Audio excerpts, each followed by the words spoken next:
பகவானே சாமி இடம் பத்தாது சாமி இடம் பத்தாதுண்ணா. ஆமா சரி ஓகே சந்தோஷம். வந்துட்டாங்களாப்பா?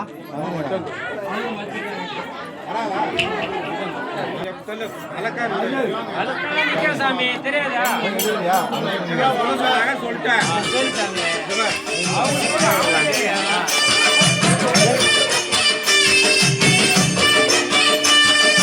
எங்க கருப்பசாமி அவன் எங்க கருப்பசாமி எங்க கருப்பசாமி அவன் எங்க கருப்பசாமி எங்க கருப்பசாமி அவன் எங்க கருப்பசாமி எங்க கருப்பசாமி அவன் எங்க கருப்பசாமி எங்க கருப்பசாமி அவன் எங்க கருப்பசாமி எங்க கருப்பசாமி அவன் எங்க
எம்பெருமான் கருப்பன் யார் யாரை வணங்குகிறார் என்று கேட்டார். என்னன்னா சட்டநாதா சாமியே, திருமகாலிங்க சாமியாரே ஐயப்போ, தட்சிணாமூர்த்தி சாமி சாமியே, சங்கிலி பூதத்தாரே ஐயப்போ, பாதாள பூதத்தாரே சாமியே, மேல்வாசல் பூதத்தாரே ஐயப்போ, சுடர்மாடம் சாமியாரே ஐயப்போ, தலவாய்மாடம் சாமியாரே ஐயப்போ, முடிமாடம் சாமியாரே ஐயப்போ, வெள்ளிமாடம் சாமியாரே ஐயப்போ, உக்ரகாரி தாயாரே ஐயப்போ, குலப்பேச்சி தாயாரே ஐயப்போ, சக்கம்மா தாயாரே ஐயப்போ, முடி மலச்சி தாயாரே ஐயப்போ, பட்டராயன் சாமியாரே ஐயப்போ, கரடி மாட சாமியாரே ஐயப்போ, அகஸ்திய மாமுனியோ ஐயப்போ, அகாரமாய் காட்சி தந்தார் அகஸ்திய மாமுனியோ ஐயப்போ, அகாரமாய் காட்சி தந்தார் ஐயப்போ. எப்படியாக ரசித்துக் கொண்டு வந்த எவ்வளவான் கருப்பம் இந்த ஐயப்ப மலர்மொழி வருவதற்கு ஆவல் கொண்டு கன்னிமாலையும் சாமிமாலையும் ஐயப்பன் மாலையும் ஐயப்பன்களையும் ஆங்கில நஞ்சங்களையும் வாழ்த்தி அருள வேண்டும் என்ற எண்ணம் கொண்டு இந்த ஐயப்ப மொழிக்கு கருப்பன் வருகிறார். ஆங்காரமாய் பரவசமாய் உதிரமாய் ஓடி வருகிறார். எங்க கருப்பசாமி கருப்பசாமி, எங்க கருப்பசாமி கருப்பசாமி, கருப்பவரா கருப்பவரா கருப்பசாமி, அங்காரமாய் ஓடி வரா கருப்பசாமி, அங்காரமாய் ஓடி வரா கருப்பசாமி, கருப்பவரா கருப்பவரா கருப்பசாமி, அங்காரமாய் ஓடி வரா கருப்பசாமி, ஆவேசமாய் தேடி வரா கருப்பசாமி, கருப்பவரா கருப்பவரா கருப்பசாமி, கருப்பவரா கருப்பவரா சாமி